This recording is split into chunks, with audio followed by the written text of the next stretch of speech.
The Retro Buzz starts right after this.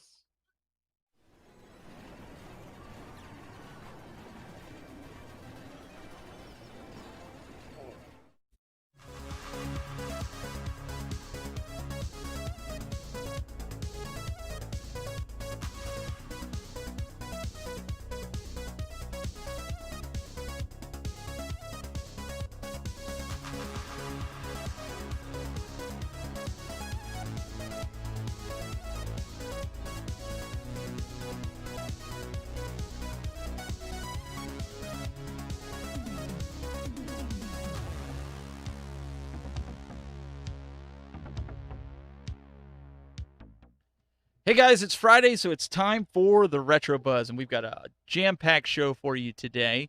But before we get to our special guests, we have this guy. He's back after a couple weeks, and he didn't have baseball tonight, so he joined us. I thought we were not supposed to talk about this. Oh, well, we're talking about it. So, Oh, come on. Daniel is back with us. We've also got Mr. Douglas Smith, youtube.com/cooltalk. Hello. Do you still have the hair? Oh yeah, it's shaggy as all get out. It's full on quarantine mode. Even though honestly, I've cut my own hair for the last 15 years. I just purposely chose not to cut it right now. So I really have no excuse. So are you doing this because of all the arcade cabinets and toys that you're buying? You're using it as a leveraging negotiation with your wife? Is that really what's happening? I mean, that would make more sense, but in reality, it's just because I've got to try out for a boy band in September. So I gotta nail the look. Oh, well, gotta have the long hair so I can nail my niche for the boy band group. All right. Well, we'll keep you updated on Doug's hair. We've also got Mr. Planet Tomato, Mr. Glen Planamento. What's going on, gentlemen? What's going on? Another episode of the Retro Buzz. Another Friday, another work week is done. Absolutely. And we've got a gentleman that's with us that he's just got it made in the shade, and no pun intended. We've got Mr. Shilo Prychak from NewWaveToys.com. Look at him just chilling like a villain out there in the summertime sun. That's right. Welcome, sir. Thanks for having me, guys. Well, you're making us jealous. We're all like crammed up in these studios here, and you're sitting outside. What did you say? It was 84 degrees? Yeah, I just looked. It's 84 degrees and sunny and beautiful out here in Los Angeles. Wow. Got a cold beverage within arm's reach.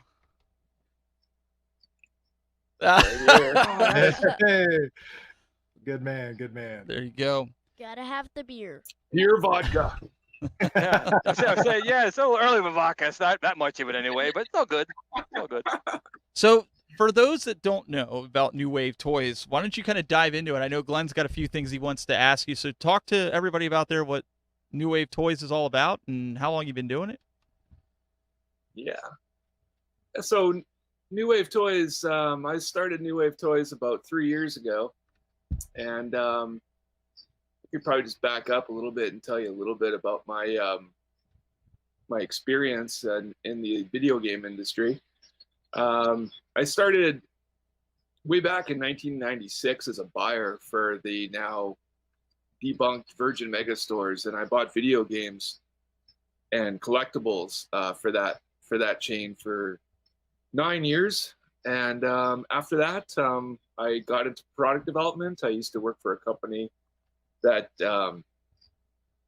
made a lot of accessories and peripherals, controllers, headsets, etc., all that kind of stuff.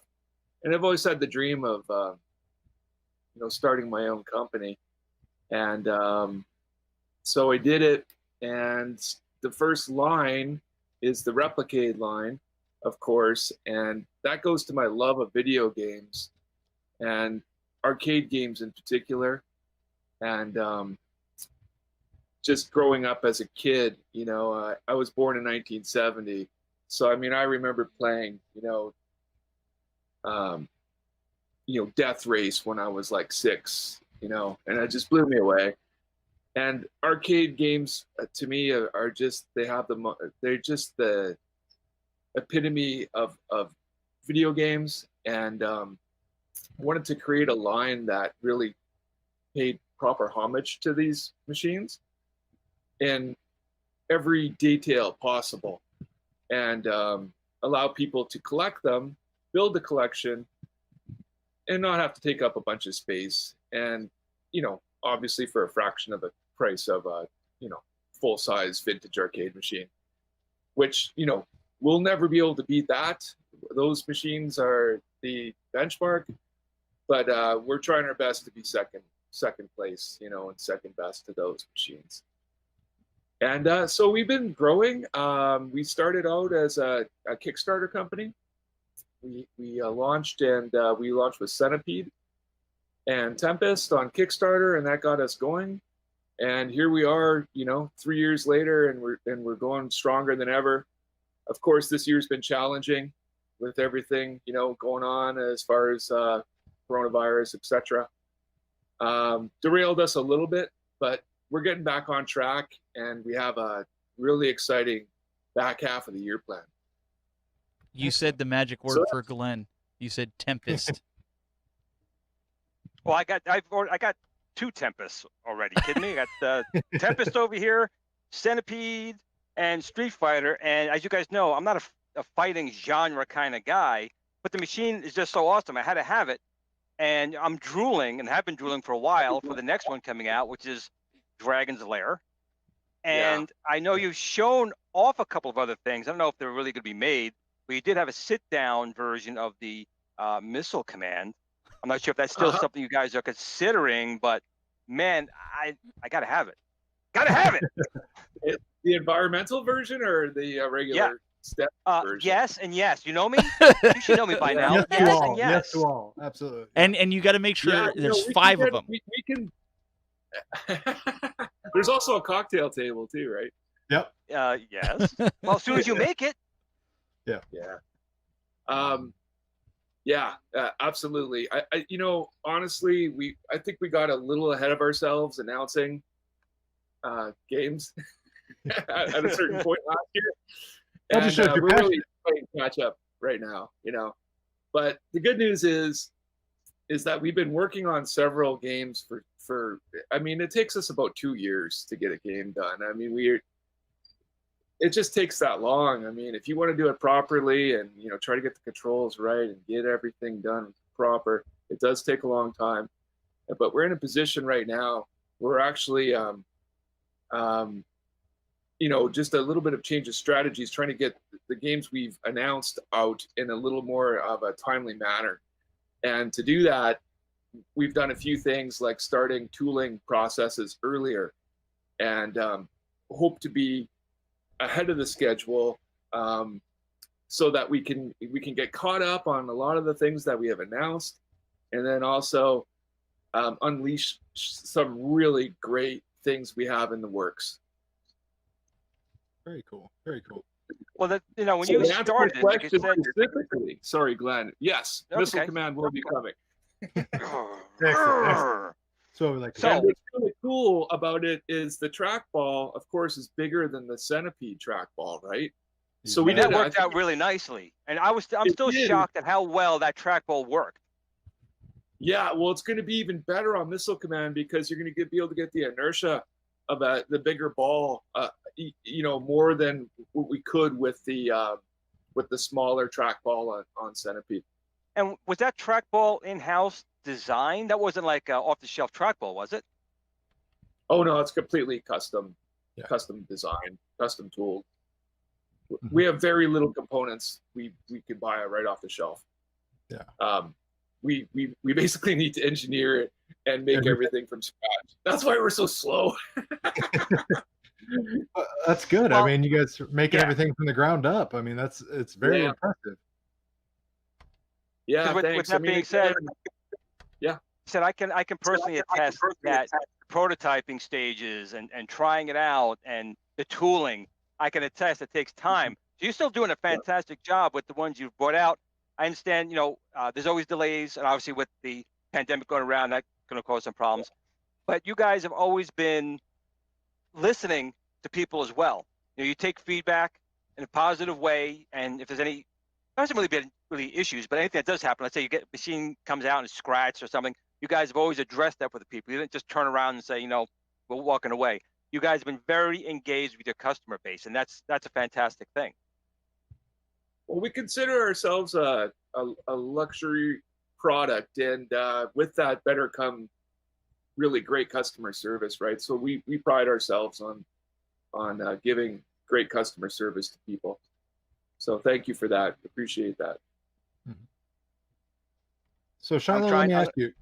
Sorry. If I was going to say something real quick, I tend to talk over people, so just kick me, Steven and Doug. Just give me a kick on the table, and I will shut up immediately. Well, so what I was Doug, go ahead. What I was gonna tell him though, with that Doug, and because of his headset, he does get it delayed. He's not doing it on purpose. I promise you that, because I had a headset like that. So just bear with him. No worries. No, Shilo, I was just going to ask you, as far as the Replicade line, and when it came to your initial thoughts and design, what settled, you know, your idea, or what caused you to choose the scale that you guys went with overall? Like, was it just that's where you guys landed on the engineering aspect, or is that said, you know, from a collector's standpoint, you're like, yeah, that'll fit nicely in line with my action figures and my other collectibles? Yeah, bingo, right there. I mean, we were talking before we came on the air about collecting Star Wars toys, you know, and I go back to when I was, you know, 8 years old, and I collected the 12-inch figures. And my sister was big into Barbie when we were kids growing. I always wanted to play Barbie with her, you know, and so there used to be a doll called Big Jim, and, you know, they'd always boot me out. They didn't want to play with me, but I love playing with I do love 6 scale. I think it's just the perfect blend of not too big and not too small. And basically it goes with, you know, a history of 12-inch play scale toys that go back, and everything fits together nicely. And also, even if you're not into 6 scale, it's just a really nice bookshelf size that, you know, you can make a collection, put it on your desk, your shelf, whatever it might be, and it isn't going to take up a whole lot of room, but it's big enough that it's substantial, and we could do the things we want to do with the controls. The screen is big enough you could see it clearly. I mean, everything is big enough, but again, not too big. So so that's basically why. So it's essentially that Goldilocks formula. Yes. Not too big, not too small. Just like me, just right. Nailed it. Just like. Well, I think they're pretty cool. Like, as far as the scale of it, for like, I've been trying to get my son into doing a lot of the collecting. You know, we've got some action figures. I'd rather play Fortnite. But it's all Doug's fault with the buying of the toys. In fact, we're going to a toy fair tomorrow because he wants to look around for some of the older Ghostbusters stuff. But I like to set that stuff up around the arcade, and I know Glen, he's got like 5 of them, so he'll mod one, he'll save one, he'll put one in a bag, and then he'll destroy the other one. So or donate. Or donate it, yeah. Hey, you know what's funny about that? My son is so untypical as normal kids. He looks at me and goes, "Dad, you got too many. They got to go." Like, what? What are you talking about? They got to go. These are mine. They're going to go to you. Dad, you got too many. They got to go. I'm like, no, maybe you need to go. Not my stuff. That's the greatest father ever. See? Thank you. Being sarcastic, Glenn. Oh, wow, you hooked me. You're so rude to your son. So we do have a just trying to be a dad. Yeah, so we do have a super chat in the YouTube from Detroit Love. It says, "What's up, YouTube? It's your boy Detroit Love supporting another video." So appreciate that, Detroit Love. Appreciate that. Absolutely. Now, Shilo, I do want to ask you another quick question, if I can, which will be a long answer. When you talked about working on the machines and getting them right, the Centipede, I think, was dead on the money. I mean, the controls, the volcano buttons, the look was absolutely perfect. The Street Fighter, again, it's amazing. You made that the way it is. The controls feel fantastic. The joystick is fantastic. The ability to add a second button, having a spot in the back with little lights on it, was fantastic. The Tempest machine looks fantastic.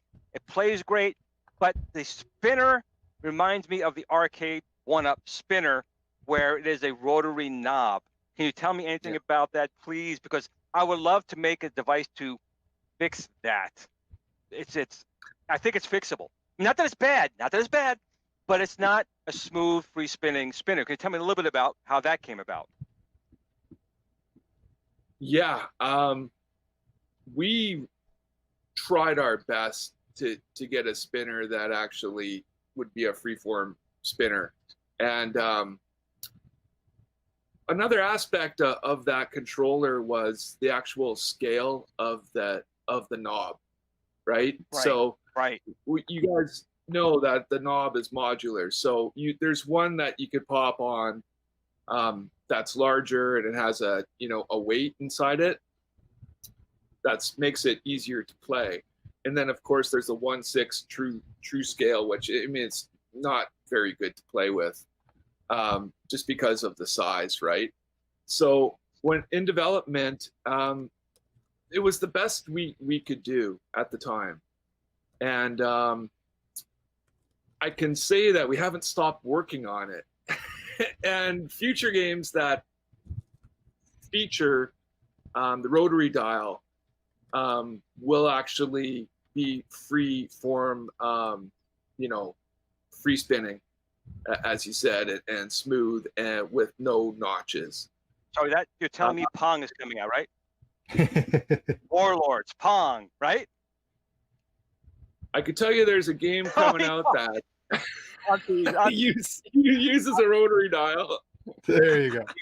But you know what I had always thought was for the rotary dial is even just using an optical encoder from like a mouse, because it would give you that free flowing. Again, I didn't engineer it. I still love the machine. Well, what we did use was an optical encoder. I mean, that's what's in there right now. So I mean, it was just we did our best, and we were up against time, and that was the best we could do at the time, and honestly, we have not stopped working on it. So it's been something we absolutely want to address, and correct going forward. So there's a question in the YouTube from Jason Wood. He says, "Hey Shilo, any chance of a Mortal Kombat Replicade? Is Zohar in here somewhere paying this guy?" He is. Zohar, he's got to be. Zohar's there. Hi, Zohar. Oh, or he says Mortal Kombat or as a Replicade or Killer Instinct Replicade in the future. Huge fan of your products. Well, thank you, first of all, for being a fan and supporting us. Yes, we're working on more fighting games for sure. It's an important genre, and we put again so much work into making that mini micro switch joystick, which is very impressive, by the way. That was a couple of years of engineering on that thing, and even the micro switch buttons that we used, right? Were also all custom. So making another fighting game is going to be easier for us, which is the great news, right? I mean, getting the controls down, we don't need to improve anything; they're dead on. So I can't say on the show exactly what games are coming, but we're definitely working on another fighting title right now. So he gave Zohar this tiny little bit of hope. You're not going to hear the end of this. This is not going to hear the end of it.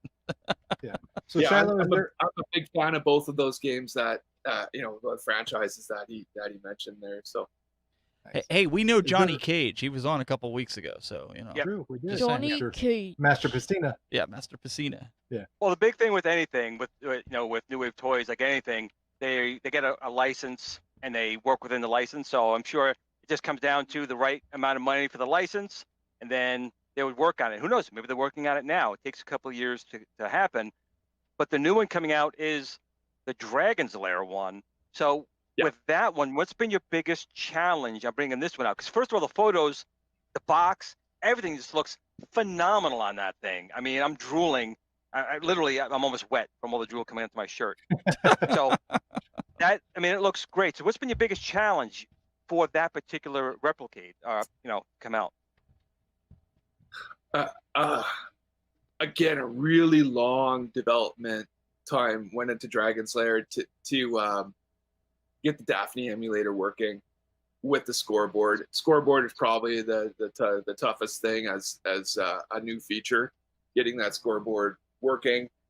But also, I mean, there's not a micro switch joystick in Dragon's Lair, right? I mean, it feels like the Dragon's Lair, you know, 4-way or 8-way. I mean, there's a lot of debate about actually what was shipped, but I mean, it's a stiff, you know, shorter throw, and so, you know, we had to develop more custom components. We wanted it to feel right?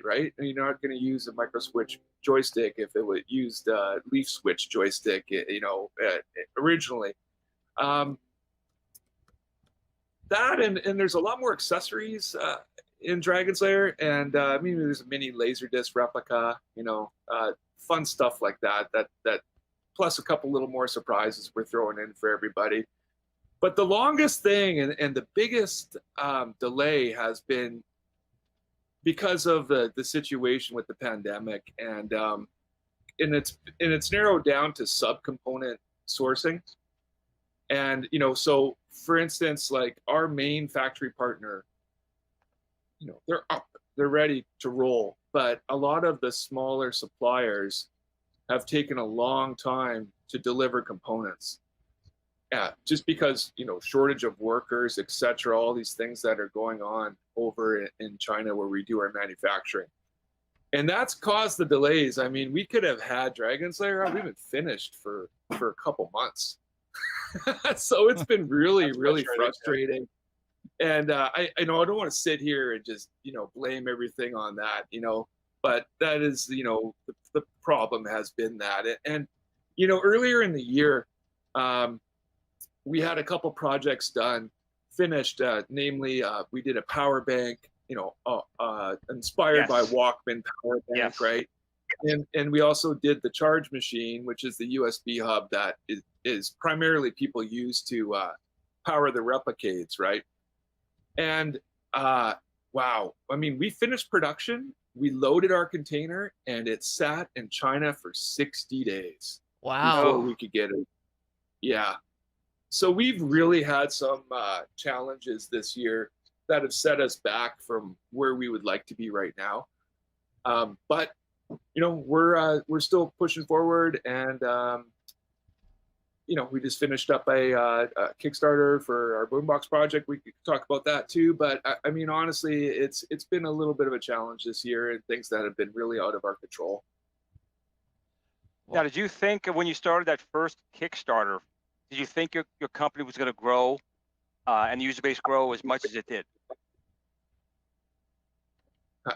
Well, I sure hope so. I mean, absolutely. I mean, I didn't, you know, quit my job of 13 years, you know, to start it for it to fail. And, but, you know, at the same time, I'm very grateful, and I have a great team of guys that I work with, and we're growing, and it's really exciting. I mean, this year we moved in, you know, we got our own warehouse space now, you know, our own office space. We worked remotely and had a, you know, offsite warehouse that did our fulfillment. We do everything in-house now, and it's been a great growth year from that perspective. We like having control of shipping our own products out to everybody, making sure everything's packed properly with care, etc. I mean, right from the beginning, right to the end, now we have full control of our supply chain, and it's been a really great growth year. Just wish we could, you know, get things out a little quicker. But you know, Dragon's Lair, right now we're planning on going to production here in the first week of July, and that's pretty much, you know, knock on wood, that's pretty much concrete. And I mean, unless something crazy happens, you know, we just can't wait to get Dragon's Lair out, because it's. I mean, I would like to think every cabinet we do is better than the last one. And you know, that's always our goal. So it's coming. A quick thing I'll just say here: people do not mind. I'll tell you right now, don't mind. It takes a little bit longer. Do it right, and all the things you've done are pretty much you've been doing right. So people, trust me, are fine with that. They'd rather have a little more time to wait to get a good product and have something out quicker and have problems. So trust me, we're fine with it. Well, that's what I was gonna say, Doug. If you want to go through some of these questions here that these Yeah. guys got, but before you do that, I think being transparent, like you are, like what Glenn just said, being transparent, coming out and saying, look, there's problems. I mean, it's not entirely in our control, but it's not entirely out of our control. Just be patient, and I think people respect that. And even though they have the pre-orders in or whatever, they're willing to wait for the quality because it is quality, and that's what. And I don't think there's. I wish more companies would do that. Come out and just be more forthcoming, and people would support that. To be honest. Yeah, I mean, we're basically an open book, right? I mean, it's like no secrets here, what we're doing our best, and I really appreciate that too, because we just try to be transparent, like you said, and I mean, there's no sense in like trying to sugarcoat anything or cover anything up or anything like that. Just tell everybody. I mean, we're all grown-ups, right? Everybody can handle it. And absolutely. And back to kind of what Glenn said, is people being patient for the end result. I mean, sure, you guys probably could have kicked Dragon's Lair out the door much earlier and just put a sticker up for the scoreboard and called it good, like some other companies, and said, "Oh yeah, hey, there's right. there's your scoreboard. It's a sticker. Enjoy it. It looks cool." But you guys are going that extra mile. I say, no, we're gonna do it right. We're gonna give every little attentive detail its due reserve and call out. And we're going to spend that extra time making sure everything is as accurate and nailed down as possible. Yeah, I'll tell you a little. I mean, if you guys are following along with the Dragon's Lair Kickstarter campaign, we try to keep everybody in the loop of what's going on. And talking about attention to detail, I mean, that is our number one goal. We want to have the most detail. I mean, everything we want to be as good as it could possibly be. And that goes right down to the coin door, right?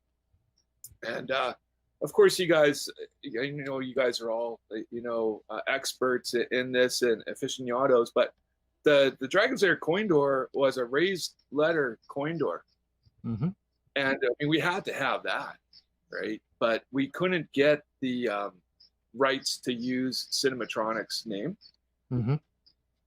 for legal reasons.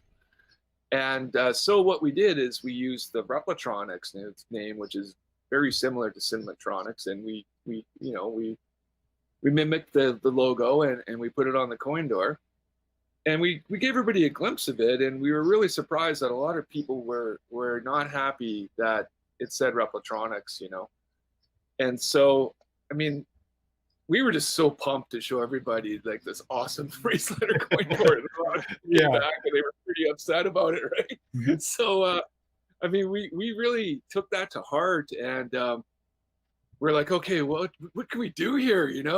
How can we fix this so everybody's happy? And we were like, okay, you know what? Let's do a tooling modification, flatten out that area, and then if somebody wants to put a sticker, whatever logo they want, they can go ahead and do that on their own time, right? Yeah. And so we're like, okay, and then it was like, you know what? We're ditching the raised coin door. It's so cool, right? We can't do that. And there was a lot of people that were like, hey, no, keep the raised coin door, right? And so we took a step back, and we're like, okay, you know what? Here's a good solution. What we'll do is we'll tool up a little thin metal cap that if you don't want to look at that Replitronics logo, you can just stick it on there. And then, of course, you can put any logo on top of that you wish.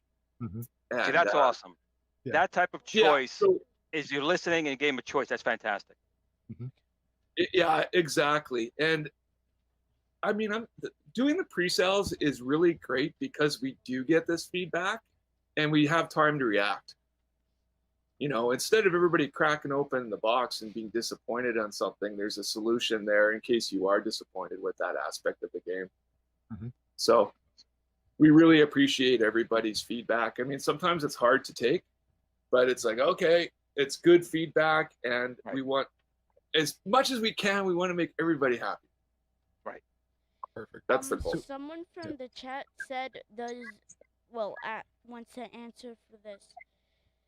Does the Dragon Lair replace also have Space Ace and Dragon Lair 2? Does it have No. Space Ace and Dragon's Lair too? He's like, no. Somebody in the chat room wanted to know. Yeah, I'll tell you, we did 2 games on our Street Fighter cabinet, right? And we will do extra games, and we do have some plan for some of the cabinets that are coming out this year. But we would never add a game that we would actually want to make a Replicade cabinet of. And the Space Base Dedicated is awesome, and it's super rare and really cool. So in other words, read between the we wanna lines, make it guys. Space Base, Now look how giddy Glenn is now, because he's like reading between the lines and going. He's kneading. Yeah. He's kneading. Absolutely. He's like a We mouse got when another he sees question in the cheese. We got another question in the YouTube chat. This is from Grand Funk Master Chief. Excellent name. Say that 3 times When, fast. yeah. When will New Wave Toys announce their upcoming Replicade Replitronic releases? I've been waiting for news after Evo 2020 was canceled.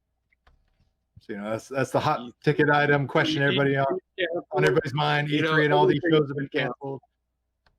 Yeah. What's next? It really sucks. I mean, we had plans for E3 again. We had a really great E3 last year. I know you came by, Cool Toy, and Glen. I'm not sure if you came by. Anyway, so we had a really good E3, and we're planning on that again this year. Everything's canceled. Portland Gaming Show. I mean, all these shows, everything's canceled. So what we're doing is we're actually kind of taking a step back, and we want to get caught up on some of the things we've already announced. And that doesn't mean there's not anything in the works, because there absolutely is, and we're going to have some surprises. But we're still kind of nailing down on how we want to do those announcements. And another thing as a goal for the company is we don't want to announce something and then it comes out, 18 months later. We want to shorten that gap, and that's what we're working on. And so when we do make an announcement, the game will be coming out a lot sooner than just announcing it, and then, in the situation that we're in right now, where we kind of got ahead of ourselves with announcements and showing prototypes and stuff like that.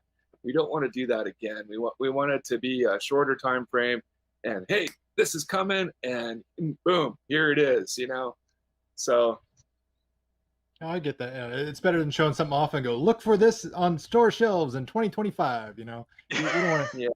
You don't want people to have that reaction.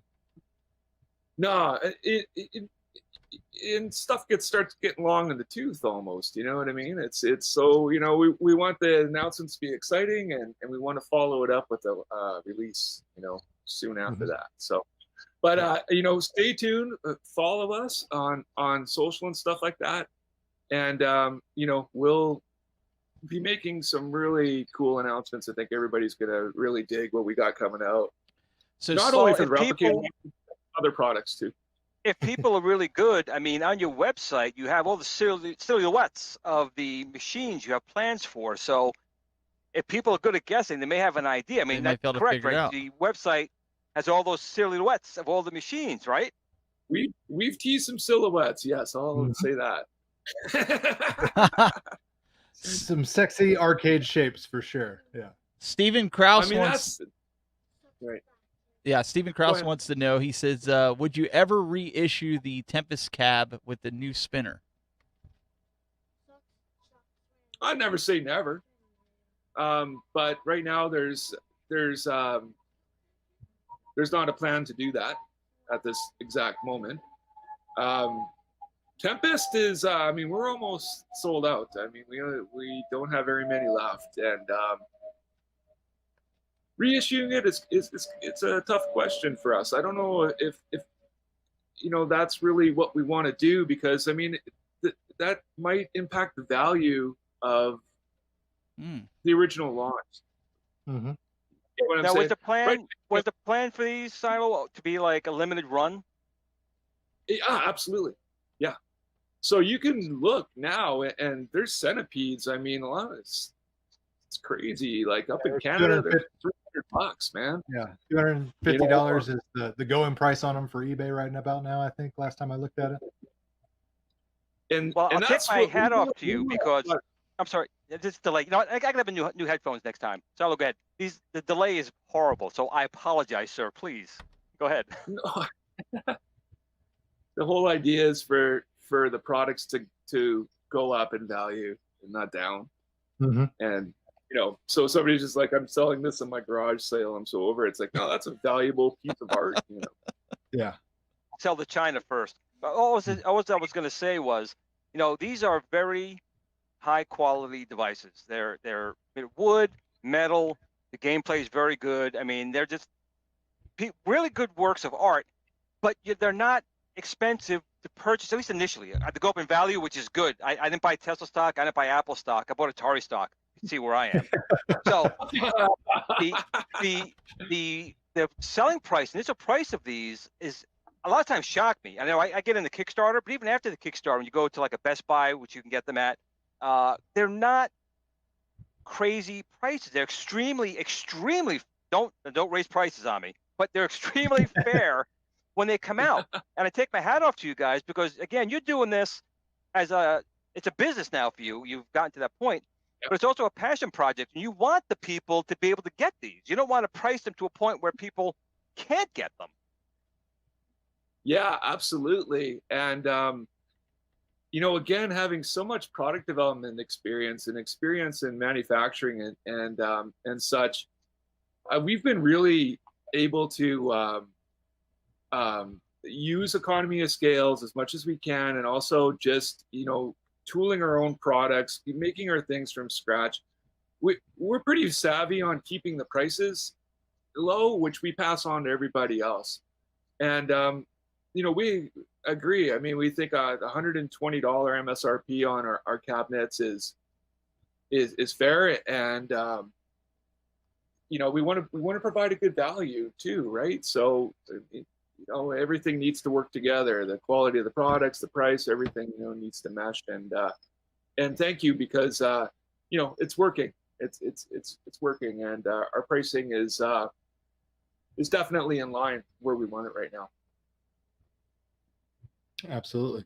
So you want to talk about your latest Kickstarter success? You just kicked off the boombox that met all your stretch goals, and I definitely ordered 2 myself. So I mean, I got to say, I'm a big fan of that one. As soon as I saw it, you're getting as bad as I Glen. knew I had to have it. Getting as bad as Glen. Really, New Wave Toys. Our anchor and our love is for the arcade games and making these collectible. I mean, I like to think of them as the Criterion collection of arcade machines. Where you're absolutely getting as much as possible, down to the dip switches and down to the little things like we're doing now, where we're trying to, even taking the same type of paper from the original manual and just really getting everything right down to the nitty gritty details. But we also want to expand into, some other product categories. And I mean, we love music also, right? I mean, who doesn't? And the boom boxes are replica boom boxes. So these things back in the early 80s were like just the status symbols. And these high-end boom boxes, like the one we're replicating, the M90, was $800 when it came out in 1982. And, the only people that actually had it were like LL Cool J and the Beastie Boys, right? But, I mean, everybody else, like me, I mean, I had a cheap Fisher thing or, some off-brand, boombox, right? But I always wanted like the premium one. And the boombox project is basically the same as Replicade in the sense that, you can collect these. We're taking the iconic, design that, I love buttons and I love knobs and switches and, I'm not much for touch screens and stuff like that. I'm kind of an old school guy. And I think a lot of other people are like that too. And it's, you look at the Bluetooth category, it's just, these organic shapes. There's angle or, this, that, right? And there's no knobs. You can't like adjust the analog treble and the bass and the balance and all this stuff, which is fun, right? And, onboard, controls, so you can, your phone, you can fast forward to the next track. I just really wanted to pay a homage to the boom boxes. And so the other thing is also to make another accessory for your Replicade collection, right? So we did we did the 40% scale, which is 60% smaller than the original boombox, which was friggin' huge, right? And so we made it a collectible plus portable size, and we just packed in as much modern tech, the best Bluetooth chip, right? Big battery. I think we got, it's like ridiculous, like 60 hours of battery life on it, and That's impressive. and then trying to put in like some cool features, like you could charge your phone. The battery's so big, you could charge your iPhone or whatever 4 times off it if you wanted to, and just different ways of connectivity, right? We have USB reader, micro USB, etc., analog 3.5 millimeter jack. If you want to go that route. Big fan of analog music and vinyl and tapes and all that kind of stuff. So this has been a long time in the works. I mean, I've wanted to do this for probably 20 years, and the time was finally right. And I mentioned it earlier when we were off, but we're working on this for over 2.5 years, gone through several rounds of prototyping, trying to get it right. And we're really happy with where we are. We unlocked a bunch of stretch goals, and so now we're just taking a step back, finalizing the spec. We're gonna make one final engineering prototype, and if everything's cool, which it should be from there, we'll go into tooling, and we're gonna have our boomboxes out for holiday. But the actual campaign on Kickstarter is phenomenal. Again, we started on Kickstarter, and so we're a Kickstarter company per se, and that campaign, the number of backers is, we couldn't be happier with the amount of backers. It's the same as our first 2 campaigns combined.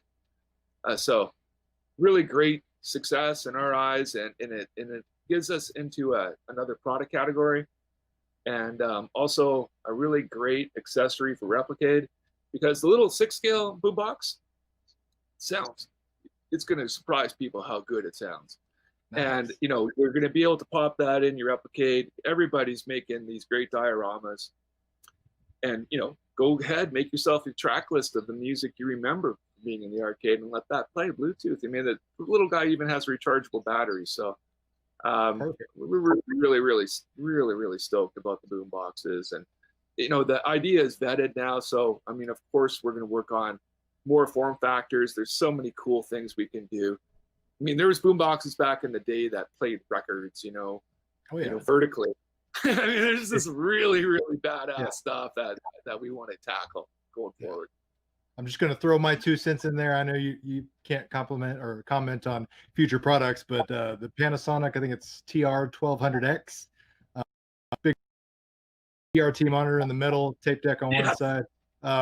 You guys can nail something like that. Like I'll buy 5 for Glen and 5 for myself. I'm just saying, because that would be the holy grail.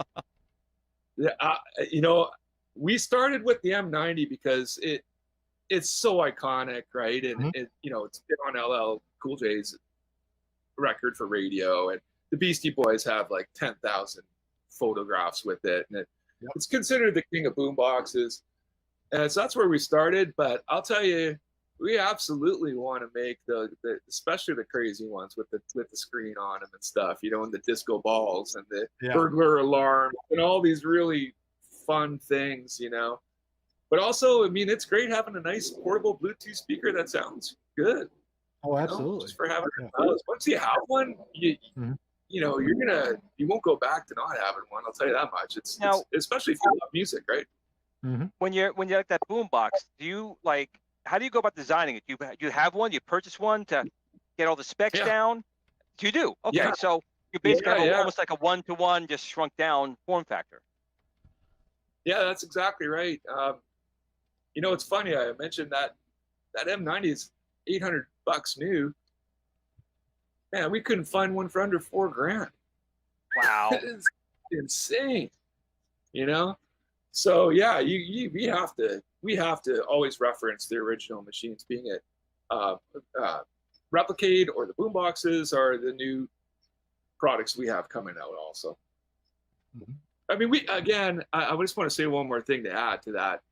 You need to, because you want to not only get the way it looks, but the way the buttons felt, or the way the analog knobs feel, and get it as close as possible to the original, right?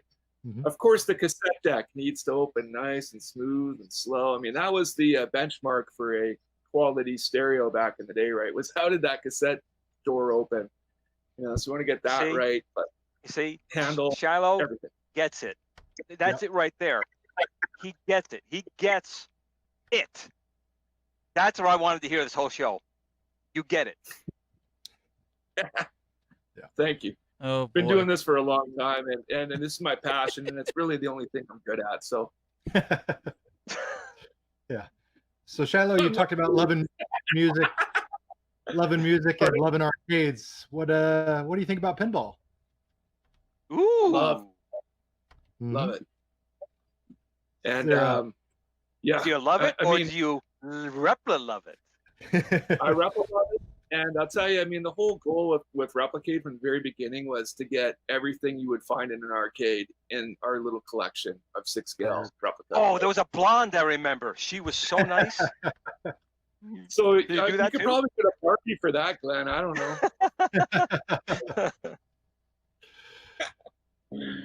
But yeah, pin for sure. I mean, I go back. I mean, from when I was 5-6 years old, I was blown away by pinball machines, man. And then just you know, that was sort of the mid 70s.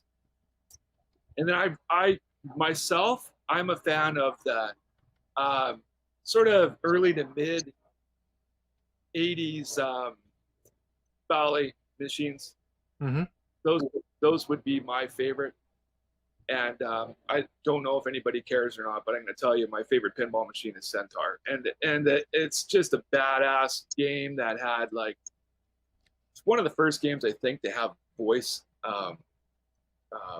taunting and multi-ball, and just a really awesome pinball machine, but also just brings back so much memories of me and all my punk rock buddies playing this game for hours and hours and hours because we had no money and we could actually play a pinball, you know, have a little tourney of pinball and play for quite a long time off a couple quarters. Awesome. So you asked, I love pinball machines, man. Nice. I gotta tell you, I wish we could do it's tough, you know, looking into actually doing a mechanical pinball machine in the scale we have. It's right. Really tough. There's a lot of this digital stuff going on. So stay tuned to where we kind of land up. But yeah, we absolutely want to get pinball, but we want it to be proper. Yeah. And you know, it's got to be really good, and it's got to have all the details of everything else we just talked about, right? The back glass and the scoreboards, and I mean the DMD, all that. I mean, it's got to be real plunger. Yeah, the whole 9 yards. We'll wait 5 years to get it right, you know. Yeah. Hey, put it on because everybody else make. That's right. Yeah. So from an engineering standpoint, has there been anything you guys have like put on the drawing board that you got some feedback that said no, we're just, you know, we're 5 years away from that type of thing? You know, are there too many things that are? The pinball machine is one of those things. Yeah. But I mean, there's a product plan there that goes out a few years that we have, and a lot of exciting things coming. You know, so we kind of got the, you know, what again we love is the arcade machines. It's all about the originals, and you know, we got that now with the arcade, but also the music aspect, which we're doing with the boom boxes. But we have some really fun stuff coming for movie related products too that I think you guys are really gonna dig. Oh, nice. Yeah. So do you guys? I was gonna say, do you guys have almost like a brainstorming session on what products you want to come out with, or is it something you say, no, this is what I want, or do you have more like a team that sits down and throws out ideas, and you kind of pick and choose from that? Well, I have a plan, and I'm always adjusting that plan, and I'm always getting suggestions from my coworkers, and then also everybody in our community. Some really awesome suggestions have come out of our community. Some things we haven't even thought of, you know. So listen to all of that, and then, you know, look at the cadence of how that stuff needs to get released and how long it's going to take for development. Again, we're trying to get our development times basically from announcement to shipping, that's a goal of ours to limit that amount of time. We're trying to get ahead, but I'll tell you, yeah, we have a plan that spans out about 3 years right now, with jam-packed full of product ideas. Excellent. And we've got a couple of comments in the chat from people that missed out on the Kickstarter from Dragon's Lair as well as the Boombox, and they're wanting to know how can they get access to those products now that the Kickstarters are closed. Yeah, so the Kickstarter pre-sale period, it's really we want to limit that to a 30-day period. So if you get in, you're going to get the best possible deal we could possibly offer. It's the lowest price, and but that window is going to close, and we're not just going to keep pre-selling up until we launch the product. So it's going to be very similar to what we did with the USB machine and the power bank we launched earlier this year, where we will turn it on again once we have stock in-house. And we filled all our commitments to our backers and people who pre-ordered and have, been in the community and waiting. That's our top priority. But we absolutely will open it up. I mean, make sure you join our email list. I mean, our social media channels. Then we obviously give the most early access to people that are on those channels. But, Nice. Is there But any? also these things will be available like your Centipede, I assume, in like a Best Buy. You'll have, once these are all done, you can go in a store eventually and purchase these. I don't know what's going on with retail. It's really weird right now, real weird period. So we've sort of shifted our focus from loading into Best Buy or GameStop or anything like that to really focusing on our direct-to-customer fulfillment. Like I mentioned earlier, we do everything in-house now, which we're really happy. We could limit mistakes and pack things with care, etc. So we're really looking to grow the direct-to-consumer business. This also helps us keep our pricing down, right? So I mean, you start going into major retailers, which we have, and tried that. I mean, the margins get really thin, right? And it drives prices up. So our strategy is like, yes, we want to make sure we're taking care of Amazon, of course, right? But we really want to grow our own web store and create our own shopping experience there. And we've been working towards that now for a couple of years, making improvements every time we can, and making a better shopping experience. So I hope that answers your question. I mean, who knows what's going on with retail? Okay. It's such a weird time. Yeah. I agree. Direct is probably the best way. I know in the past you had done it in other stores. Wasn't sure if that was going to continue, but I can definitely say working with retailers can be a bit of a pain. Oh yeah, I mean, my career, I was a buyer for a large retail chain for 9 years, so I know, all the ins and outs of retail very well, and we really just love the model of ordering direct from us. I mean, I think it makes it more special. You're getting something that's coming right from our headquarters out here in North Hollywood, and again, you're getting we check everything, make sure the box looks okay before it goes out. You know what I mean? Nobody else is going to give it that level of attention and detail. So Yeah. No, most of the time they just punt it onto the truck and call it good. Did you say punt exactly. it? Did you say punt? Yeah. Oh man. Yeah, exactly. We're gonna have to wrap. Well, I remember when the Tempest came out, the Kickstarter Tempest. You actually put the Tempest in a box with protection, and you put that box in a box, and then that box got shipped. So you definitely took a lot of care with them, and actually I still have, that I'm nuts that I am. I don't get rid of them. So I got them right here. Got to keep them. They got the numbers on it, the weight, everything. You got to keep them all. Oh, I mean, that's what I'm saying. I mean, that, we got to make sure that cardboard is the right flute and it's thick and strong and blah, blah, blah. I mean, we take care of all that stuff. We tried something a little different with shipping Street Fighter. It worked out pretty good. We put in, Glen, I know, and cool, so you guys saw it. So we basically did a layer of caps for the corners made out of cardboard. Would that be these caps, by the way? Would that be these? Yeah, they Yeah, exactly. corner crush. Right here. Okay, you seriously need help. That you're saving No, all that. Look, you see this? This box This box is just as much a work of art. They put time. They put the logo on here. I mean, this is absolutely. just worth keeping as the. Well, I'm crazy maybe, but look, it's got the logo on here. It's just a nice box, and it was protected. It's got little things in there. You can't get rid of this. That worked. You can't get rid of that. Is that your that's nice. girlfriend's? Are those your girlfriends?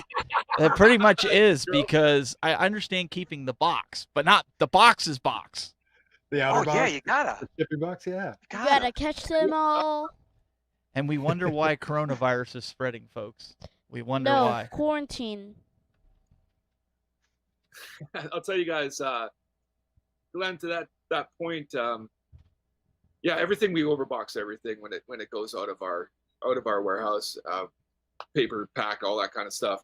But for Dragon Slayer, we're doing. I'll let you guys know we're doing something even a little bit more different. So you know how we have our gift box is shrink wrapped, right? And then Yes.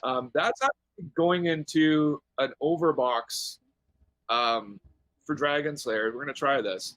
That's going to go into a cardboard overbox that's very similar to the packaging, the way it opens.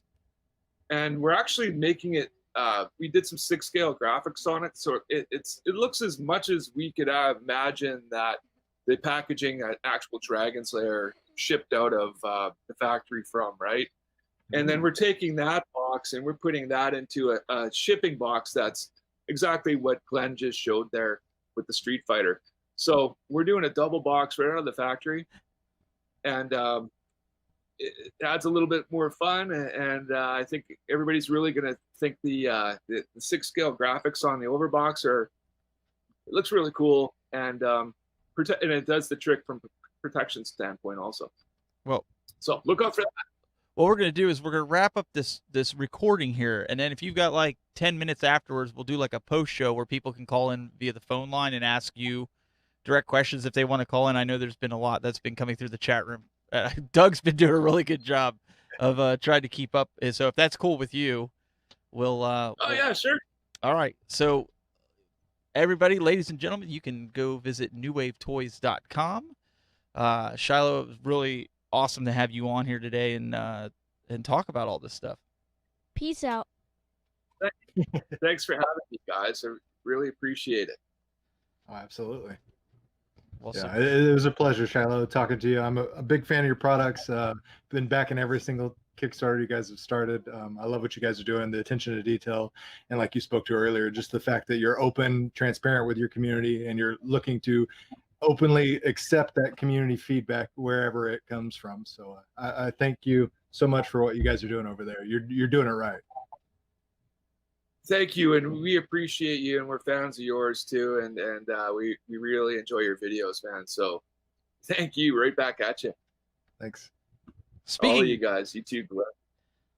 Speaking of videos, you can visit youtube.com/cooltoy. And what's on the agenda? Do we have a Legend Center, or is the season over? Season's over. So season 1 is wrapped. So there's a survey going out there around, so you can send ideas and suggestions for a potential season 2 if you want to see me cover specific things.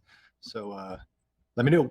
But his latest video, which we're still waiting on, I know Glen's is there, but he hasn't gotten into it. Mine doesn't come till next week. NBA Jam from Arcade 1-Up.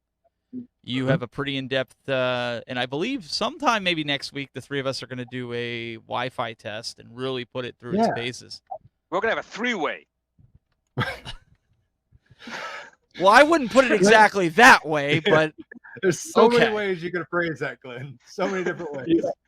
But no, yeah, we're gonna throw off there, Glenn.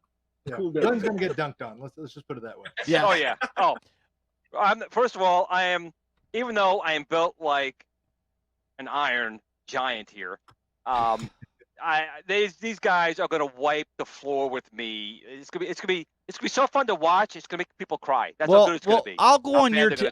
I'm not probably as good as Cool Toy, but I'll go on your team, and then so that way you have a fighting chance to win. There we go. Yeah. And then I'm dragging you down, Steven. I'm dragging you down. The computer can't be any better than what you could do. I'm hoping. So listen. This is what I would use. I have so many here. Do you even know what a basketball is?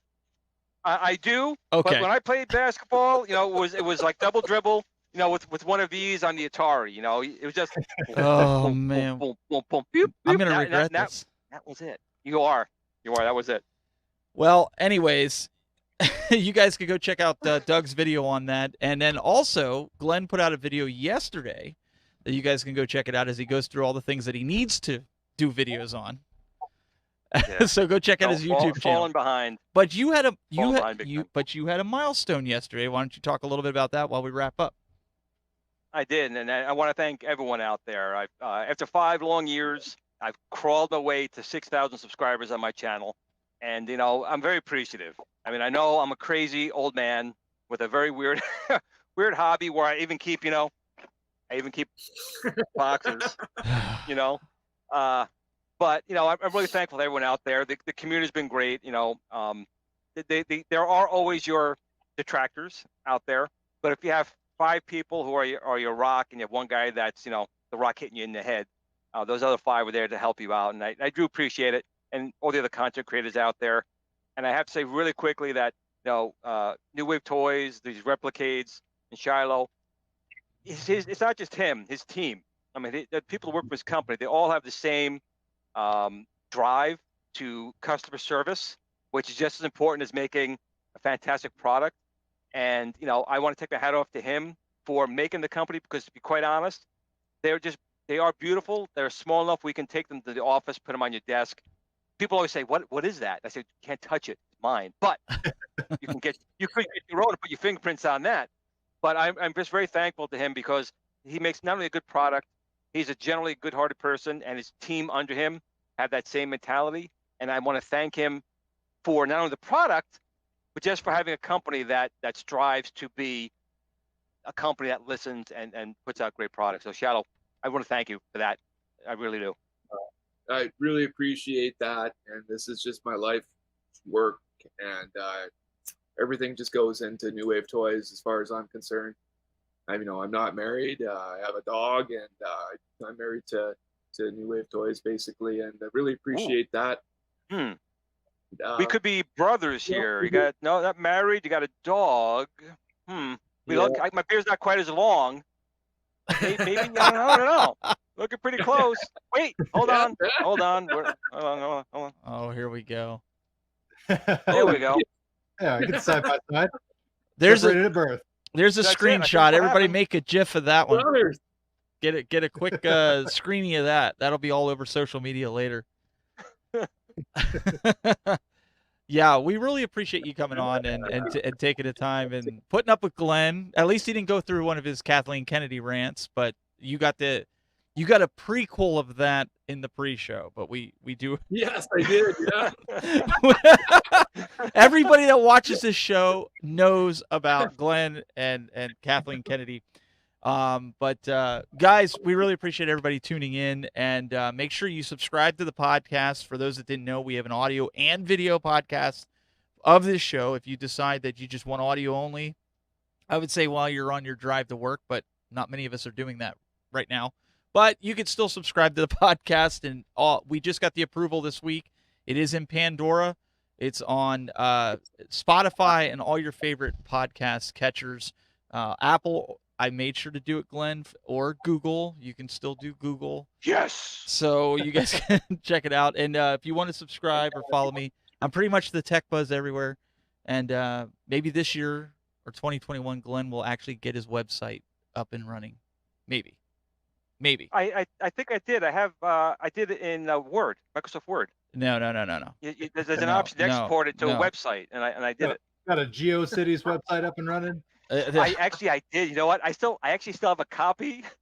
Oh, if I showed you that thing, man. Oh, that was amazing. Doug, we got to work on him. Best technology of 2000, man. Oh boy. Anyways, stay tuned if you guys are here live for call-ins and also probably another Kathleen Kennedy rant. We appreciate everybody tuning in. We'll see you next week. Hey, there's some big leaderboard games that are out for ATGames. So if you guys are playing in the Legends, make sure you guys check that out. I don't have it pulled up here recently, but there is a league going on, and we're going to tell you about it here in just a few minutes. We'll see you guys next week. Want to qualify to win a Legends Gamer or Legends Ultimate? Participate in the Summer League event and you may be able to do just that. Current Legends Ultimate owners can participate in the 10-week Summer League event starting June 5th, 2020 and ending August 9th, 2020. During that time, there will be a series of weekend leaderboard events for select games each week. This is a battle to the end. Practice up, make your scores count, and top the charts once and for all, and have a beauty of a prize to show for your hard work. Have fun on the leaderboards, and good luck.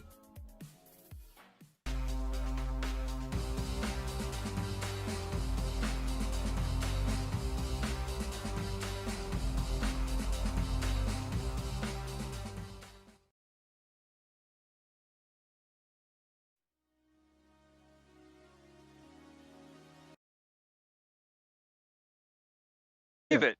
I believe it.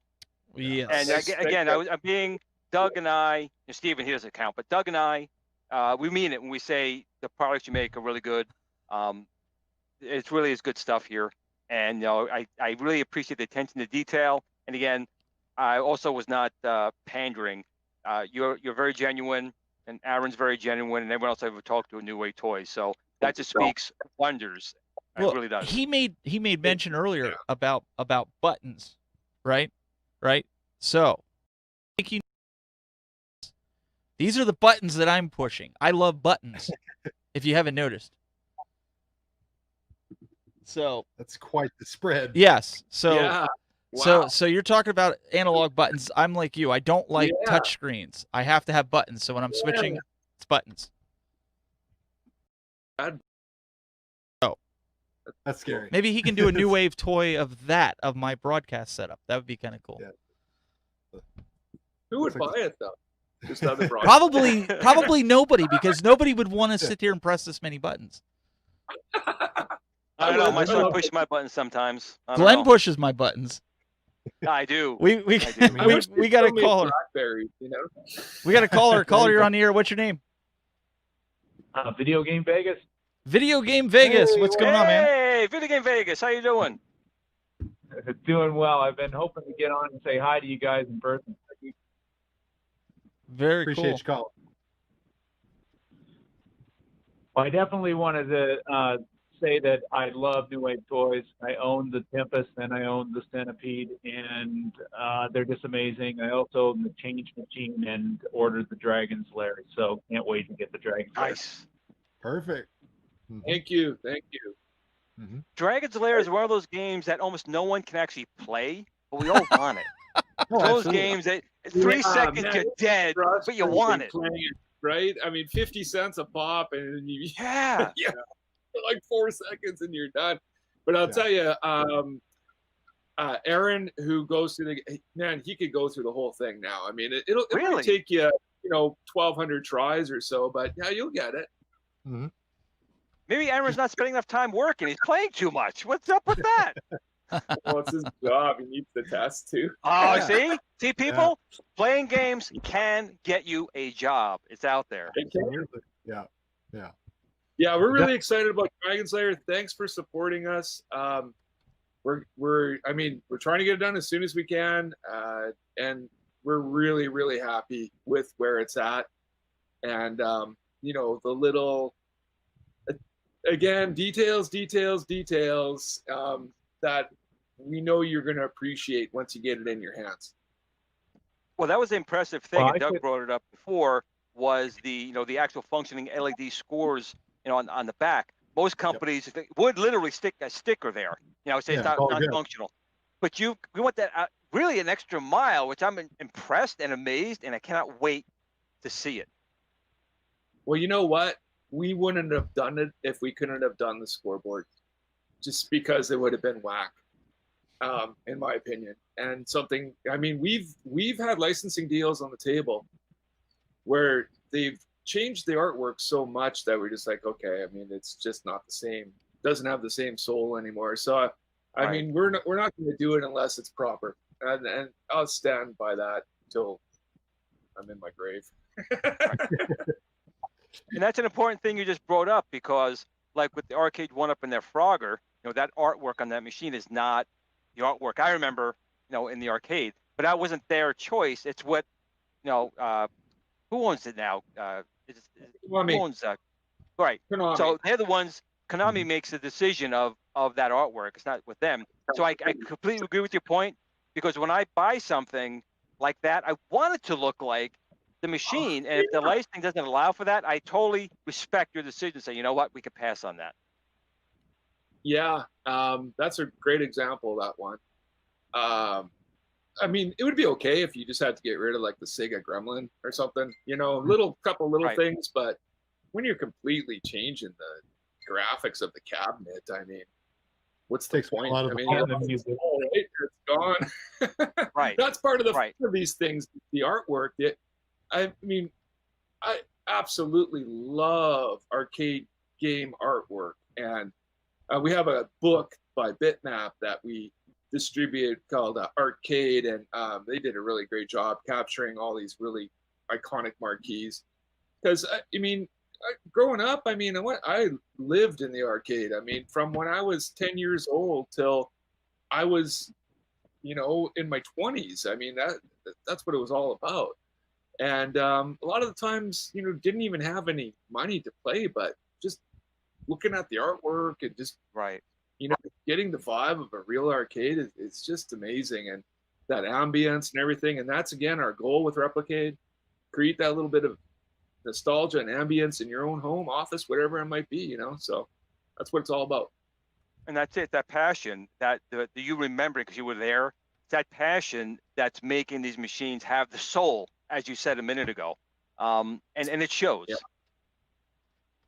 Yeah, thanks.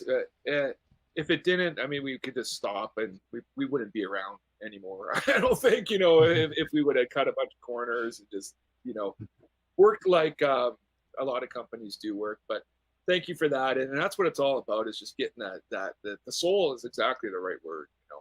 You know, those original arcade machines are so special. I mean, they're just, for the time they came out, and just, I mean, I don't know, you guys are probably with me, but you know, back in the late 70s and early 80s, I mean, I'm not a fan of the Atari 2600. I always thought it looked like shit, to be honest with you. Don't say that to Glenn. He's gonna That cry.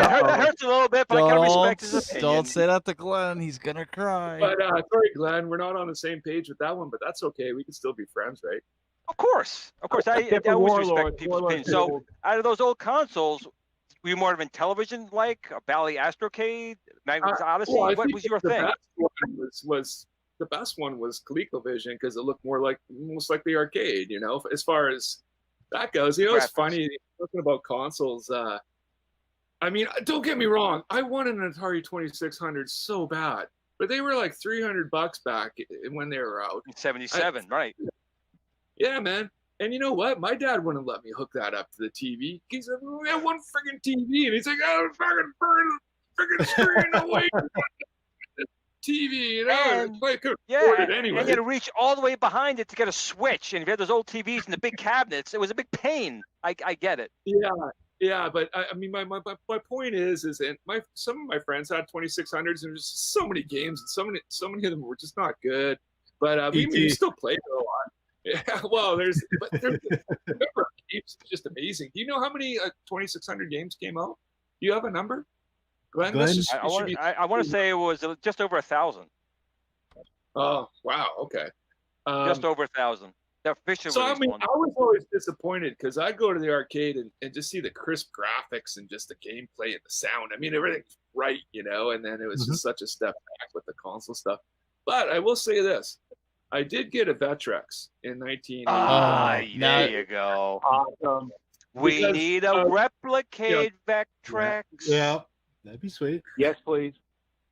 My favorite console, hands down, because the graphics look proper. I mean, they look like vector graphics. They look right, and that thing played awesome. And I love vector graphics. Love them. Yep. And, same page, Vectrex. And it was a shame it came out, and then when like 6 months, you know, the North American gaming crash happened, and it kind of wiped it out.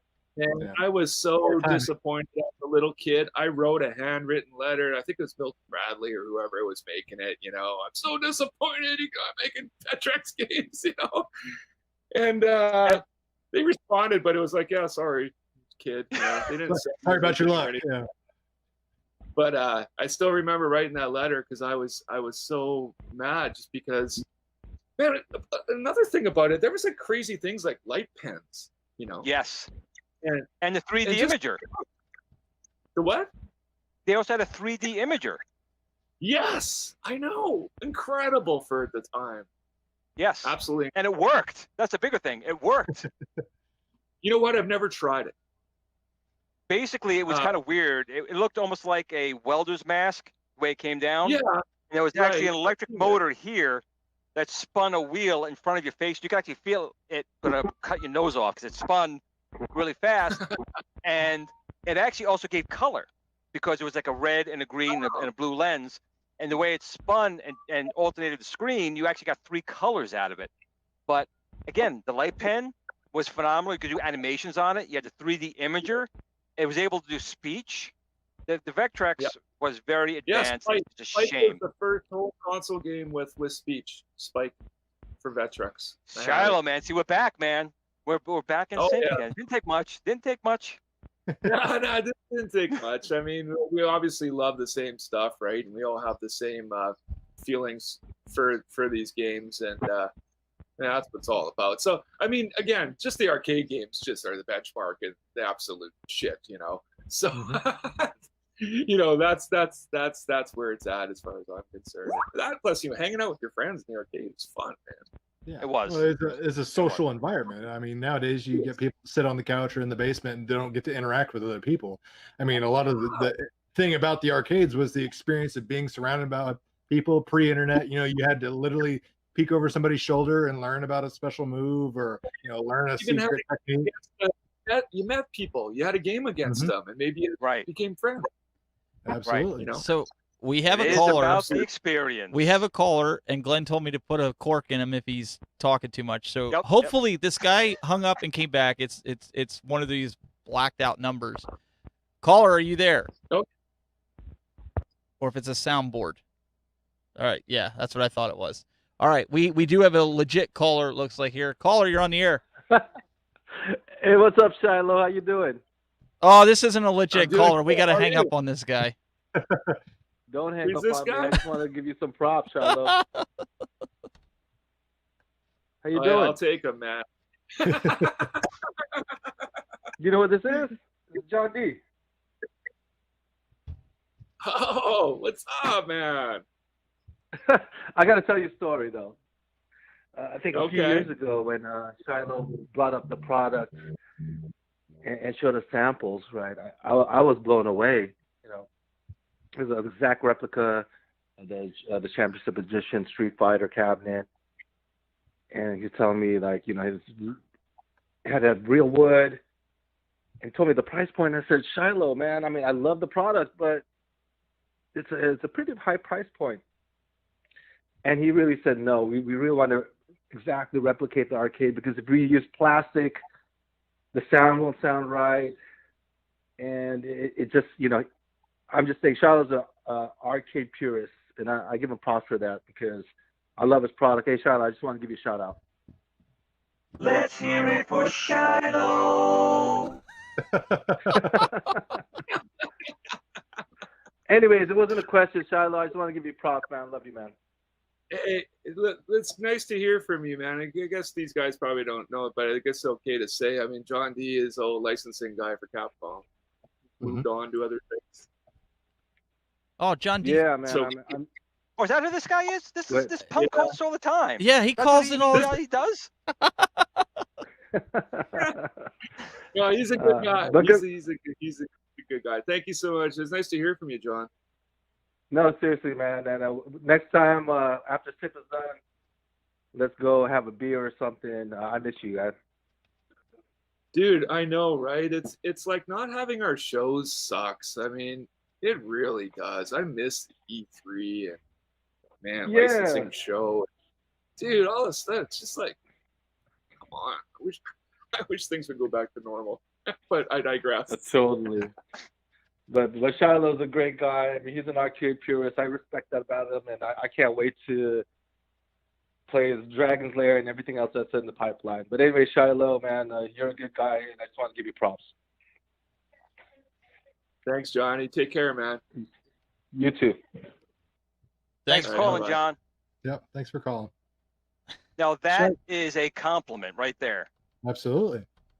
Yeah, then that gives you a little bit of context into how licensing works too, right? I mean, you got to go in and you know what's the product plan, what's the rollout plan, basically, and how's this going to work? And I mean, that's just exactly what he said.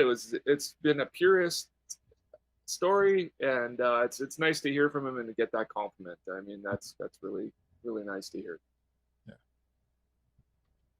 We got a question in the YouTube chat from MM. It says, could you ask Shilo if they have ever considered making a drive-in movies car window speaker box? I feel that would be awesome. Speaker box on a pole. No, that hasn't been something we've talked about, but I sure miss going to the drive-in. I'll tell you that much. Absolutely, yeah. That was fun going to a drive-in when you're kids, man. Mm-hmm. But speaker box. I mean, what would it be? A Bluetooth speaker? It would have to be, yeah, something like that. Just kind of speakers on a pole that had a cord. For you, in case you got like a really old car and you don't have a speaker or a stereo, and you can just clamp it to the window. There you go. Yeah, no, we honestly have not thought about that, but thanks for the suggestion.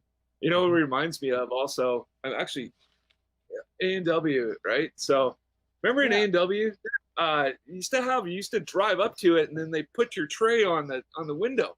Yep. Yes. Yeah. Yes. I was watching National Lampoon's Vacation the other day, just out of the blue. And it's so funny because they comes up with the tray and it breaks the window on the truckster. Anyways, I digress. I'm sorry. Yeah. And we also got a super chat. It's a cool another question. We got a super chat from P-Dubs Arcade Loft says, will we see a Replitronic portable CD player? Ooh. That's interesting. We're playing around with the thought of, I mean, I really love the boombox. I don't know the model number off the top of my head, but the one with the vertical LP player that had the needles on both sides is so badass, so awesome. I'm honestly, I'm more of a vinyl and tape guy than I am a CD. Smart man. Got those mids and highs. But it might be kind of cool to maybe change out that vinyl to a CD. On one of the boom boxes. My vote's vinyl, so for whatever. Yeah, I it's agree worth. with the vinyl. Yeah. Apparently they make these little 3.5-inch vinyl records. You guys know about these? I think the White Stripes or somebody just launched a single on it. There's these little tiny records. I need to look into it more, but that's also kind of interesting. There was another chat from Jamie Grace. I know he can't talk about any new products, but he does say he hopes you do make a 1/6 scale racing game with a nice wheel on it. Oh yeah. Ooh, that'd be very cool. Absolutely. That for sure. I mean, that is a very important category of video games, isn't it? Racing. Mm-hmm. And we have plans there. Absolutely. And the other thing, though, with the size you're doing it at, the scale, if people haven't tried them, the controls work. People look at them and say they're too small, but once you try them out, they're not. They kind of fit very well in your hands, whether it's a Centipede or the Street Fighter is even more amazing. I know I suck at it, but just the controls work. Your hands can go on there, you can press everything, and they respond. So even though it's a small machine, it plays very well. Yeah. Absolutely. Yeah. I mean, that's one of the key elements. It needs to control well. And I mean, to your point earlier about the Tempest spinner, I mean, we tried. We tried our best, and that's. Well, I actually have an idea. I have an idea that maybe can retrofit. Maybe we could talk about it. As my job would say, we could take that offline and talk about it later. But there might be a way to fix them, because it's not bad. I didn't mean to come across. I mean, people have them. I don't make them say that they're bad. It's not bad. It's just I think it could be even better, because the trackball. Yeah, because the trackball and the Centipede, I'm still in shock how well that works. I mean, that trackball and that Centipede is phenomenal. And same thing with Street Fighter. Again, I suck at it, but the controls are phenomenal. And the Tempest does work. It responds as it should. It just has that notch that for. Yeah. I think we can fix that. I think so anyway. Let's talk. I love to hear what you have to say about it, but I don't know if we were talking in the pre-game show or what it was, but we're definitely working on a new rotary dial for future games. Excellent. That's right. That's when the Pong and Warlords could say, yes, I remember. All right, before we get into just a wish. Just a wish. Before we get into, let's see if this caller is an actual legit caller or if it's our giggity. Caller, you're on the air. Hey, shut up! I knew it. Go ahead, give it to us. Give us the giggity. That time I do somebody up here. How about that skank who needed a investigation? Hey now, Quagmire. There you go. Calm down. I figured it was that one because I know the outside of it. But we always have to have our Quagmire call. It wouldn't be the show without it. No, I know. Absolutely. That's what I thought it was. The giggity. Any other questions you guys got? We're going to let him go here in about 5 minutes. If you guys got any kind of questions, keep them coming. But you were saying Dragons. I would say on the Dragon's Lair, was there going to be HDMI out on that? I forgot if there was or was not. Yes. Yeah. Nice. So not only so I'm really interested to see if people use it. I will. 100%. I will as well, especially if we're doing videos on making videos on it. Absolutely. Videos on it. I mean, it makes it so much easier to create content around it. Plus, I've got a home theater. I'm lucky enough to have a 120-inch screen behind me. So the thought of being able to sit on a couch, have Dragon's Lair plugged into my projector, and sit there and play a 120-inch version of Dragon's Lair right in front of me is mouthwatering. I mean, I'm anxiously awaiting that. Yeah, so I mean, we did the extra controller ports, right, for Street Fighter, and worked out really great, and everybody loves the mini stick and the concept of plugging in the controller. So I mean, that Dragon's Lair also has that too, right? So you can use your Xbox or your PlayStation 4 controller and kick back on the sofa if you want, or you can even use our mini stick from Street Fighter. Mm-hmm. So which I did. HDMI out and external controller support. Yeah, so it's new for us. I hope people use it, like it, because it could be a feature that we use going forward. I really dig it. I think it gives it a whole nother element, right? I mean, it's like you're able to take this game now and like you said, Cool Toy, I mean, go play it on your 108 screen, right? It's, instead of the 4-inch screen that we have in there. Which, by the way, everybody's really gonna love the screen. It's our we go through so many screens for every game, right? Trying to get it to look right. I mean, Centipede, Tempest, and we did so much work on Tempest, getting that screen dialed in with the vector smoothing and all this stuff. So we dialed in kind of those two looks, and then it was a whole nother story with Street Fighter. And now, with Dragon's Lair, a whole other story also. Just trying to replicating how the real machine, looked optically, right? So, I mean, we take this shit real. Yeah, the good part is the screen technology is getting more and more improved. The color palette is getting better. The brightness is getting better, and the contrast is getting better. So, and I remember distinctly the screen when you're going through the Kickstarter, talking about the screens for the Centipede and the screens for the Tempest. You were going through, constantly. You're showing pictures, and this is what's different between this one. So you're definitely taking the time to dial it in, like you said, right. And again, that's so appreciated because the final product is it's a beautiful thing to see. Even people didn't know, even the marquees on these things light up. You could turn it off, turn it on. Not only to take that a step further, I mean, we look closely at the lighting in the original machine marquees and try to match those temperatures. You look at Centipede, Tempest, and Street Fighter and Dragon's Lair, they're not all the same brightness. they're not all the same. They're not consistent. They're not consistent at all because they weren't in real life, right? I mean, we look at everything. I mean, devil's in the details. We're just trying to get every detail we can. Excellent. That's impressive. We've got a question in the YouTube chat. It says, Before you get that, hang on. We got a caller on hold. Sorry. No problem. Go ahead. Yeah. And then caller, are you there? Hey, Stephen. Yeah, this is Mike Chamberlain. How are you? I'm doing well. Before you go with your question, I just wanted to make sure that you knew that we're answering, because I know a bunch of people are calling in and hanging up. Doug's going to read this question from the chat room, and then we'll get to you. Is that cool? Absolutely. Okay. Cool. Go for it, Doug. We had a question from Jason Wood. It says, just a suggestion. How about sending out a survey to your customers in the future for suggestions about future Replicades, like a voting system for certain games? That's a good. It's a good idea. Yeah, I like it. I mean, we get suggestions. Please just suggest. I mean, we read everything. I mean, and we talk about all companies say we listen to their community, blah blah blah. We really do, and we get some really great suggestions.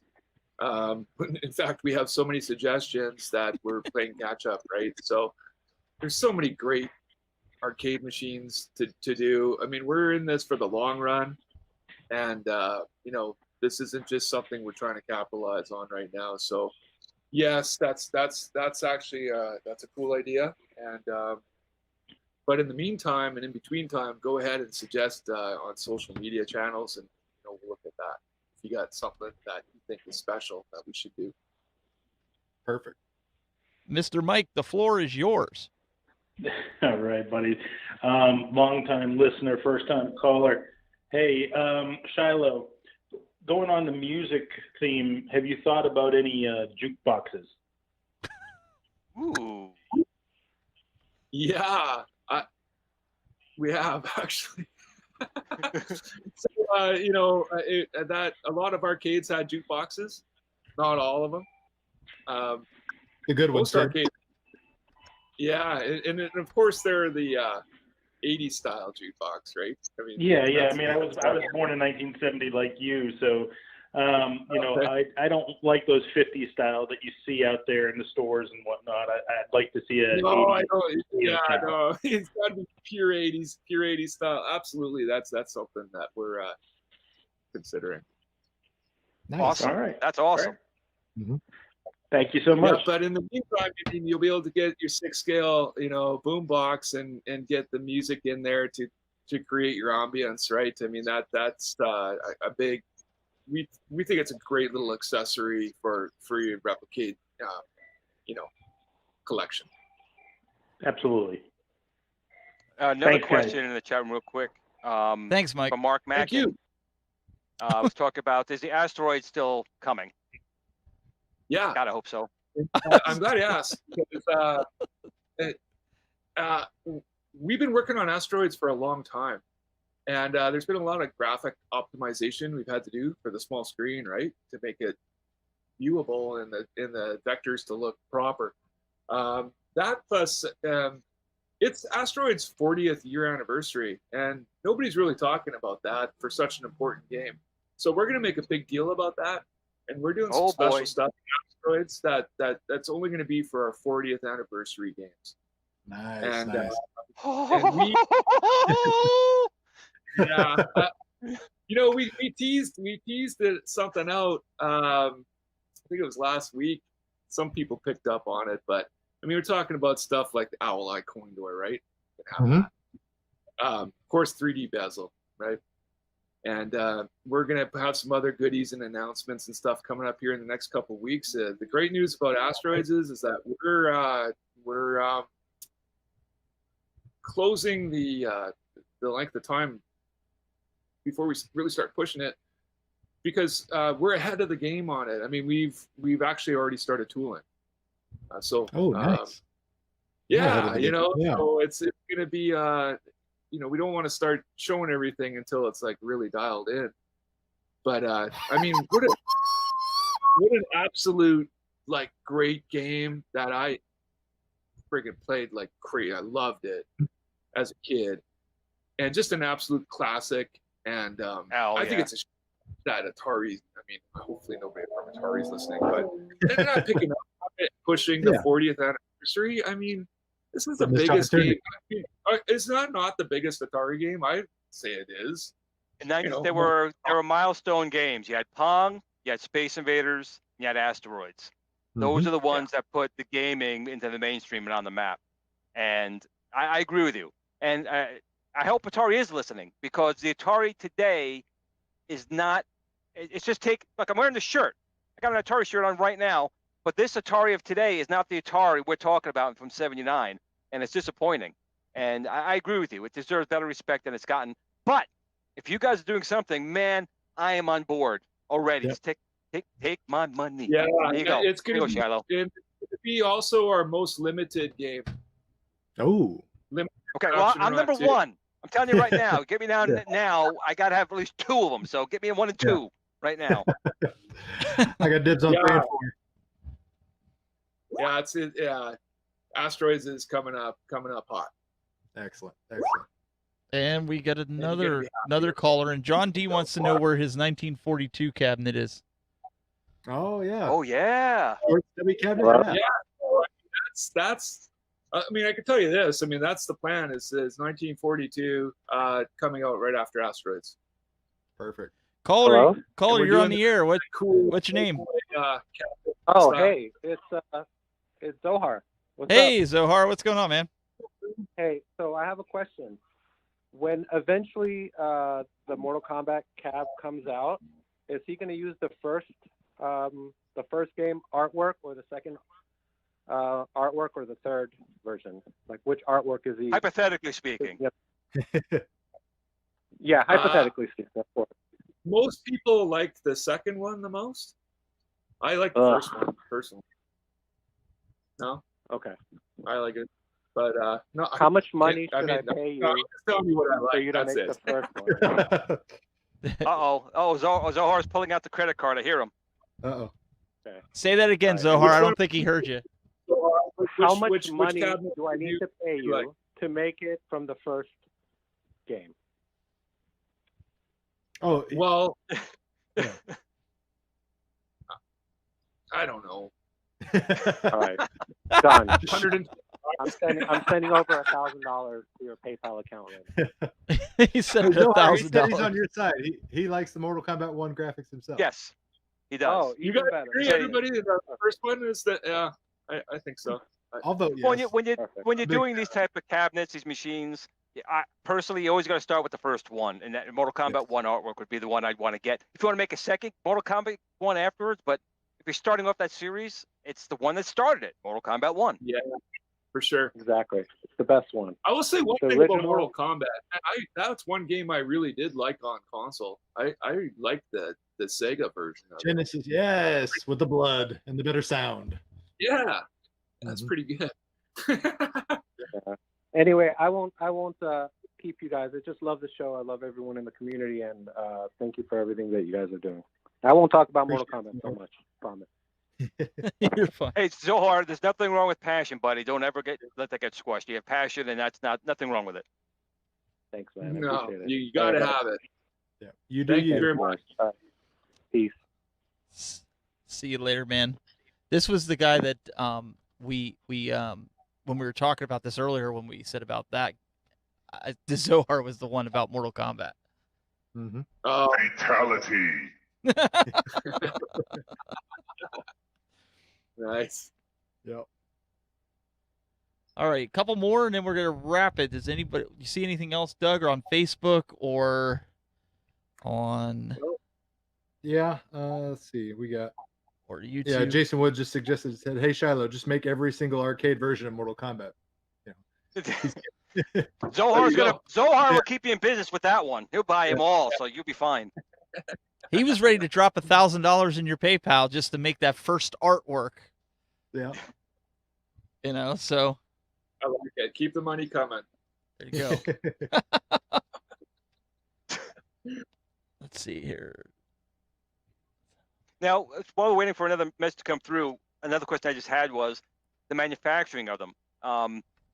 Have you been using the same manufacturer to actually build the machines, or have you kind of shifted from one company to another for better quality? I mean, how's that been going for you? No, we've been using the same main factory. but we've switched component factories and wood factories, and we've been trying. I mean, all the suppliers is where we've really dialed everything in, you know, and getting to know those sub factories is super key, because you build a relationship with them directly. They understand your requirements, and things get easier as you progress. So yeah, we made it, you know, we're committed to sticking with our factory partner, but we definitely want to meet and get the absolute best quality of sub components and sub suppliers. So that's where the digging and changing and, you know, bringing on new ones that are better, or whatever it might be. Also, you know, always looking for better quality and, you know, busting balls to get a better price. Yeah, absolutely.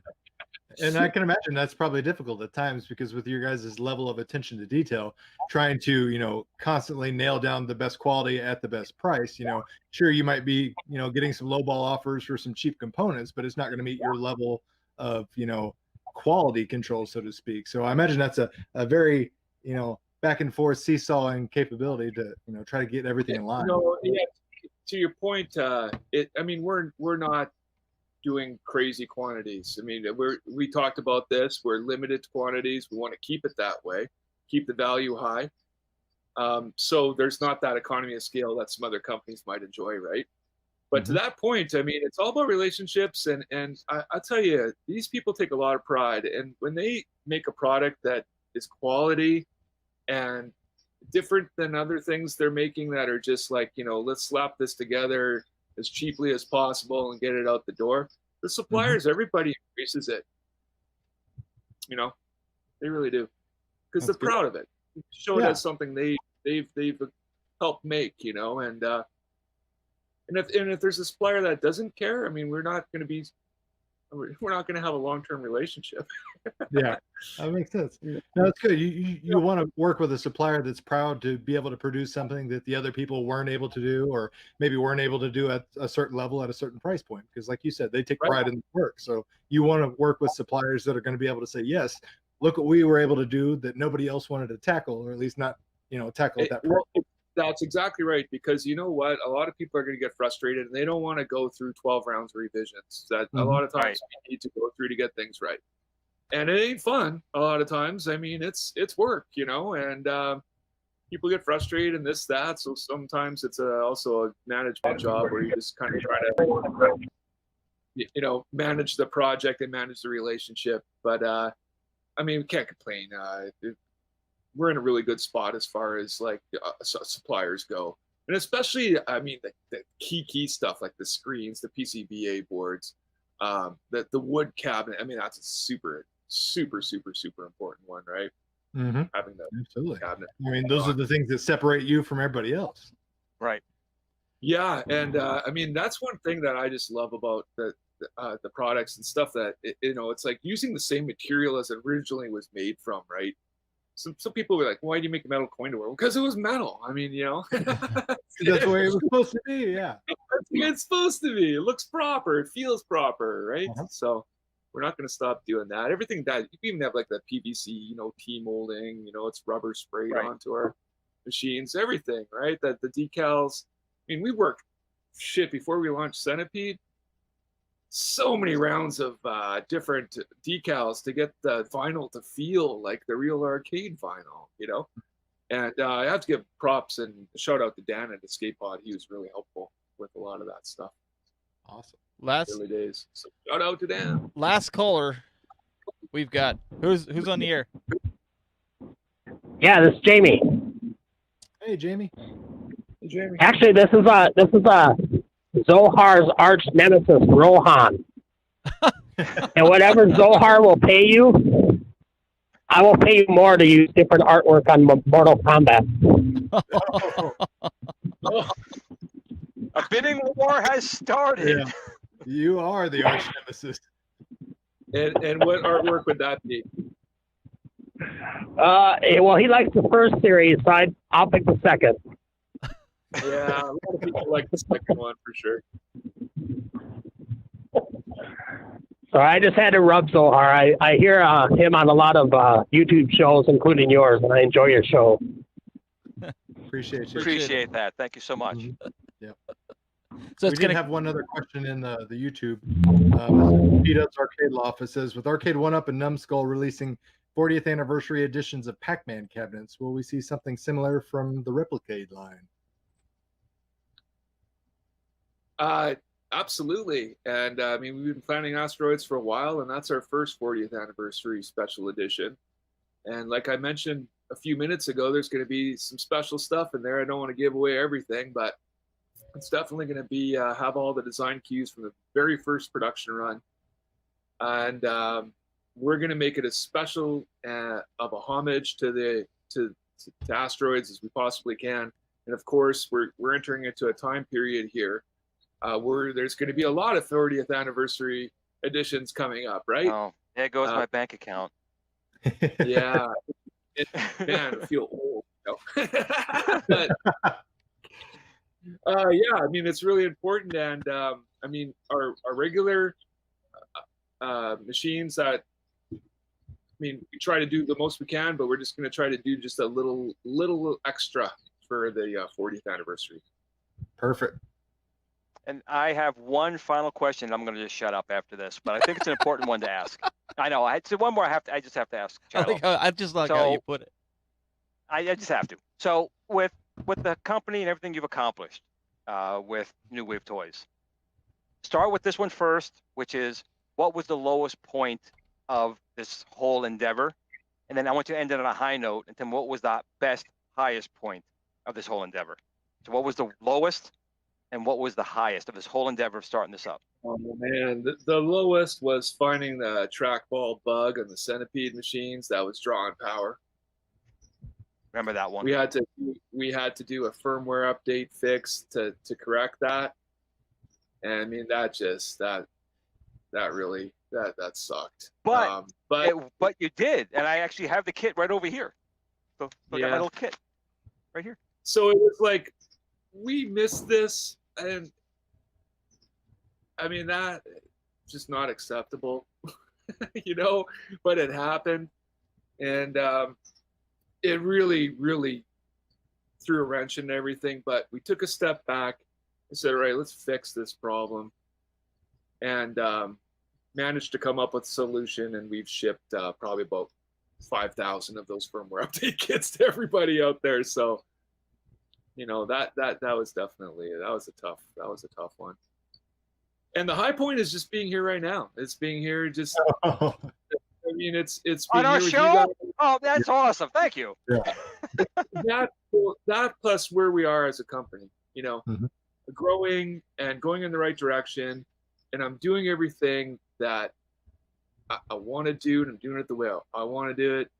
And so, running your own company can be really stressful and stuff, but at the end of the day, doing something you love and having it succeed, and you know, going into our third year here has just been it's been great. It's been a blessing, and having such a great community, and man, it's just like things are growing, and we're getting more into more product categories, but everything's still fitting together with the same sort of lifestyle vibe. It's been great. So I just got to thank everybody for their support of us, and you know, we're doing our best to launch the very best products we can. Well, you could definitely take home tonight, to you and your team, that you definitely have a lot of fanboys on your product. So that alone, it's like being a proud parent of when your kid becomes a doctor or becomes a video game champion and brings home $5 million for playing Fortnite or whatever they do these days. I don't know. But just take home all the people that really enjoy your product and get excited for it. So that alone should make you, you know, just be ecstatic over it. And I'm very thankful to have talked with you today. Yeah. No, thanks so much for having me, guys. It's been really cool to chat with you. Maybe come back, have me back at another time. Oh, absolutely, absolutely.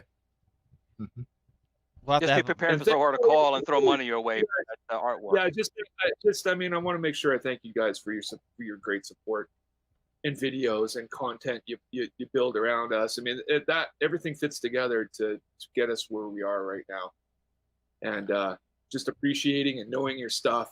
You know, I mean, I am always blown away by how much our community knows about the details of the arcade machines. It's mind blowing, and we use a lot of people as references all the time for things we don't know. Mm-hmm. So it's just been incredible, and can't wait to get Dragon Slayer out to everybody. Man, we are just cannot wait to get that out. I mean, that's it's gonna blow up the internet, or at least blow up my internet. We're really looking forward to that one. Absolutely. Yeah, I can't wait, guys. So thank you so much for all your support. Thank you. All right, guys, we're gonna kill the stream. We'll see you guys next week. Appreciate it.